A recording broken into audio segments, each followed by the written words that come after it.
Welcome to Advanblack's YouTube channel. I'm Steve, service technician for Advanblack. Today I've got an install for you back here on the Lowrider S. If you've been following along with the new products that we've been coming out with, we came out with a whole set of new tins called the Whole Shot. We do have the Whole Shot bags back here on the Lowrider S, but today we're going to be installing the Whole Shot tank. Now this is not a tank cover. This is a tank. So this is going to require you to take out your fuel pump, fuel filter, all that good stuff out of your old tank and put it into your new tank. Luckily for you, I'm here to show you how to do that. It might be a little bit intimidating to do, but it actually is really kind of easy. There's a couple of different Softail Whole Shot tanks, so make sure to check the fitment to make sure it fits your bike before ordering. Today we've got the older model Lowrider, and I say older model, it's still a 2020, but it has the tall dash on it up here, so it's got two things that come up pretty tall on there to hold that style dash on. Where the newer models and like Street Bob don't have that, so it's got that little bit lower profile tank dash on there, so that's a completely different tank. So that's what I mean by make sure to check the fitment down below to make sure that it fits your bike. So if you get the Whole Shot tank up here, you can see that it does have a notch out on the sides, and it also eliminates that second cap on the left hand side. This bike has two caps on there, but only one of them is to put fuel in, right? So it eliminates that other cap and it gives you the notch out on the sides.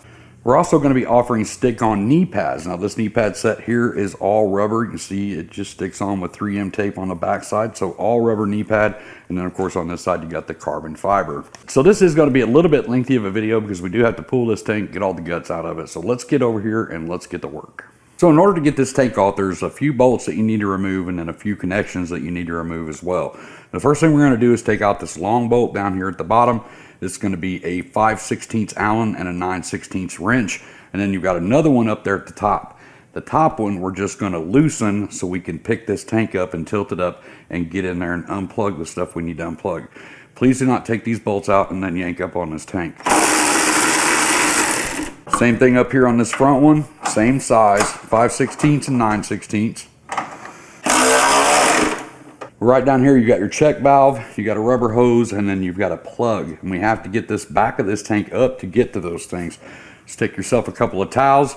We're gonna push this thing up and we're gonna stick it right in here to help kind of hold everything up. So you're lifting up on the silver and you're pulling this line down, that's your check valve. When you pull that down, you're gonna lose just a little bit of gas. It's not that big of a deal. Get yourself a towel, get it underneath there to catch that little bit of fuel. And like I said, you're going to lift up on the silver and pull down on this line.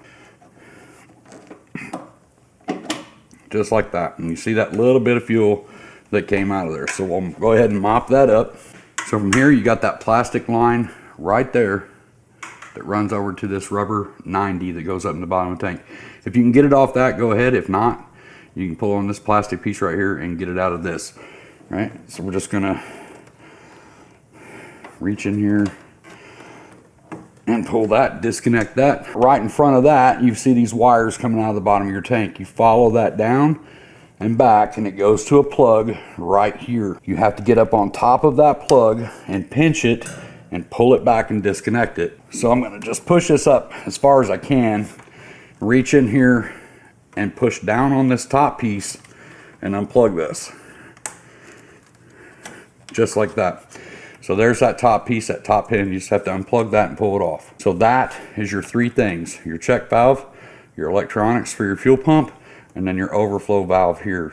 Now from at least here, but preferably before you start doing all this, you want to siphon out as much gas as possible to get this done, right? So we have to take all that stuff off the bottom. So you're going to have the open hole at the top, you're going to have an open hole at the bottom, and you are going to leak fuel out or pour out any fuel that you had. So make sure to siphon out as much as you can. And the only thing left you have to do is pull that front bolt that we've already loosened. So we're going to just unroll that acorn nut, pull that bolt out, and this tank will come off. We're going to turn around, we're going to set it right back here on the soft table.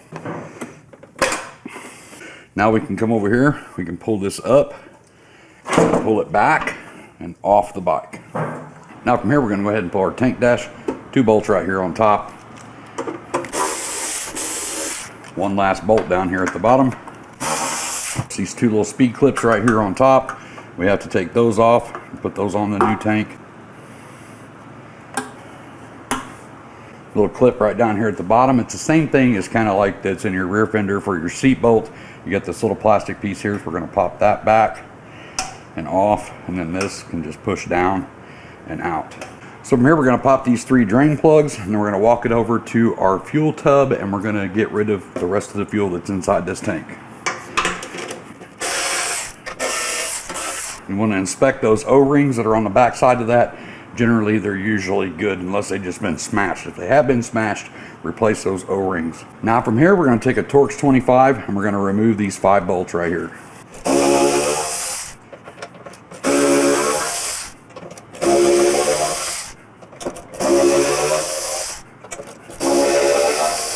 Now when you pull this up, everything is attached to the bottom of this plate, right? And there's an inlet strainer on this side, which is just basically a big filter. In order to get this out, we have to get the inlet strainer out first because it bends and moves around. It's just like fabric.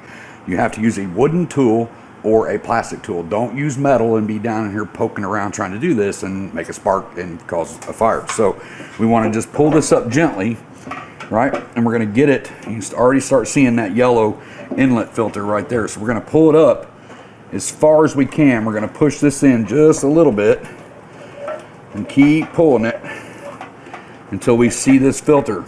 It's kind of getting this filter worked out first, right? So now that we get this inlet filter out, like I didn't use any tool on that one, it kind of popped right out for me. Once you have that out, right, then you can gently start to pull the rest of this out. Don't just pull it real hard. You do have your fuel level cinder in there, so it's like a toilet bowl float basically. There's also a siphon hose in there too that goes to the other side of the tank. So this is the part where you just have to be very gentle and patient, and you can get this thing out. Getting closer to getting our cinder out. There we go. Like I said, it's like working a little puzzle, but you'll get it. So we can pull this siphon tube out. It goes to the other side. All right, then we can bring this down and pull it out. And there's your fuel pump assembly. Pretty easy on the Softail, other than the little juggling around you got to do right here to get this out. Everything is connected with the Touring model. There's a couple of different pieces that you have to clip in, and it's a little more complicated than this. But with this tank, 5 screws, work a little magic puzzle, get it out. On the back side of this, you do have a rubber O-ring right here. You want to inspect that, make sure that it's in good order before you go putting this back in, right?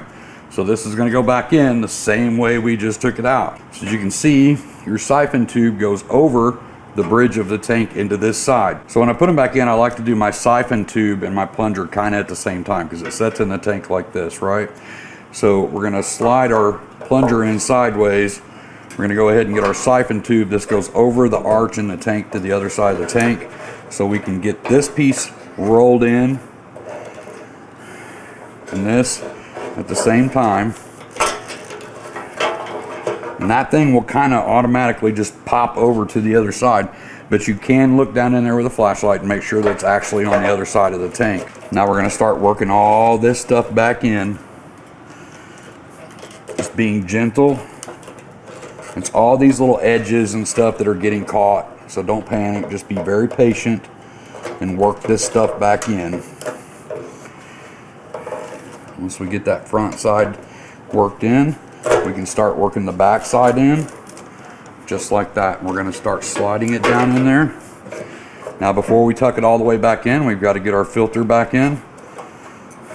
So we're going to pull the whole pump assembly that way as much as we can and start feeding this back in. I'm just going to use our fingers to guide everything back, just like that. We've got our 5 bolts to go back in. I'm going to go ahead and put a little blue Loctite on each one of those, just right on the end. We're going to start these by hand. We're going to go ahead and run these in. We're going to go ahead and run these in 1, 2, 3, 4, 5.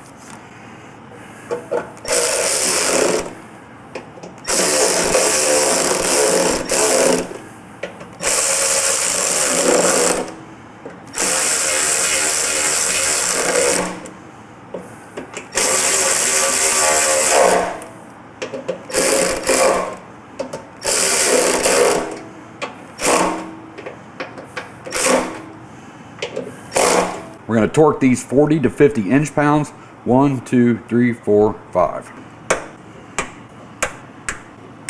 Make sure to inspect your O-rings. Like I said earlier, you're gonna put these plugs back in.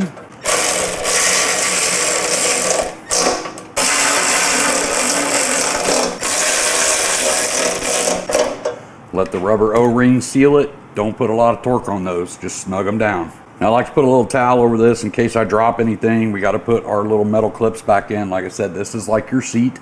So that's got a little nipple on it. It's gonna match the little nipple on there. We're gonna slide that in from the bottom, hold that in place. Take our plastic ring, we're gonna snap it back in place. Just like that. That holds that piece on. Now we've got our two top pieces. One goes from the bottom, one goes from the top. Doesn't matter which way you do it.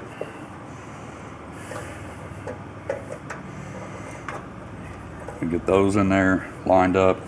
So of course the last thing we need to do is get our tank dash back on.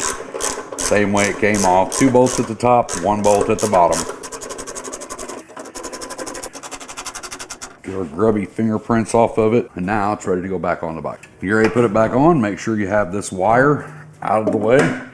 You don't want to set the tank on that wire or that plug. Gonna get our front bolt back in. Now don't tighten that down yet because we still have to lift this back side and get everything plugged back in just like we did when we took it off. So the first thing we're gonna do is get that lifted way up so we can get this piece plugged back in, right? Because that's the farthest one up in there. Get that back one plugged in, listen for that click. We're gonna bring it back down and get this rubber hose plug back in. And we got our check valve here. To plug it back in, you simply push back up on the silver on the outer edge and then push this back up in it and click it in and let that go. Once you have it, make sure to pull back down on it to make sure it's fully seated. Get our rear bolt through, washer, and our acorn nut. So with all this carbon fiber on this bike, we decided to go with the carbon fiber pads to go on the side of the tank. So if you look at these, one side of this edge is a little thicker of a point than this side. So this is a little thinner than this side. And if you stick them up on there, I guess it doesn't really matter which way you put it because the other one's going to go on exactly the same way. If you do the thicker end on the back, it covers more of the paint. You've got a nice clean line here, a nice line up here, a little thinner up there. If we used the thin end in the back, you're exposing a little bit more paint on the edges and it comes up here just like that. So either way, I think they're going to work, but I think we're going to go with the thinner end to the rear just because it leaves a nice little edge all the way around it and it'll give us a nice line to work off of. It doesn't have to be exactly on that edge. Very first thing you want to do is get all the oils and waxes and stuff off of this, and I normally wax stuff before I get it installed on the bike. So I'm going to take panel prep or an ISO wipe. It's isopropyl alcohol and water mix. You can get online and find the mixture for that. It's free. If you got alcohol and water, you can make this stuff. I use Q2M prep to get it off. We're going to do it twice just to make sure we get all the polish oils and waxes off of this paint. We want to give the sticker a really good area to stick to.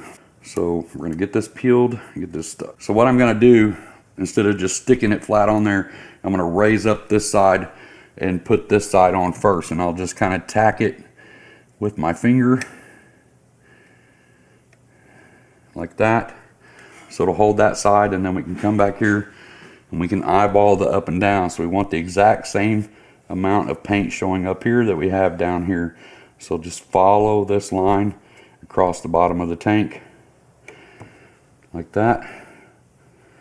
And then we'll push. Now you can see this end up here. I still got it up off the tank. So we're just going to take our towel and we're going to push, keeping this held up until we get down there. Just like that. We're going to do the exact same thing on the other side of the bike. We got it all put back together. We got some fuel back in it. Now the first thing you need to do is prime the system. So make sure if you took that fuse out, put it back in, come up here. We're going to turn this bike on and off several times and let that fuel pump up through the system. We're We're gonna do it one more time, just to make sure. I get the bike in neutral, and we're gonna fire it up.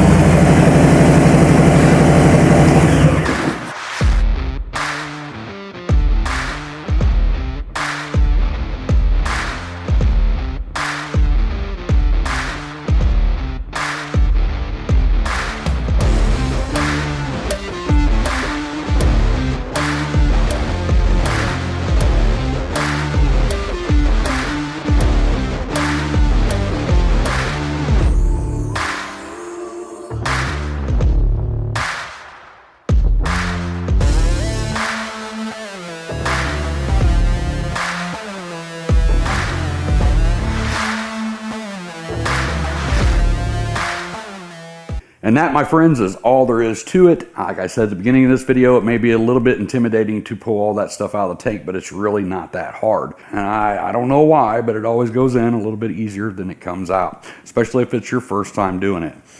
If you want to get your hands on one of these whole shot tanks, I'll put a link in the description down below. It'll be about 3 days after I release this video. Once those 3 days passes, it'll be available on the website. In the meantime, the first 3 days, you can get up with an authorized Advanblack dealer and get a jump on getting your tank ordered. Make sure to jump over to Advanblack's website to check out the rest of the whole shot system. We got the bags, we got the tanks, the fenders, the rear ends, we got all kinds of stuff for the touring and the Softail model. If you have any questions on this install or this tank, you know the deal. Comment section down below, and I'll try to help you the best that I can. I'm gonna get out of here. I kind of smell like gas a little bit. Get myself cleaned up. I hope to see you in the next video, but until then, as always, be safe. Keep your knees in the breeze.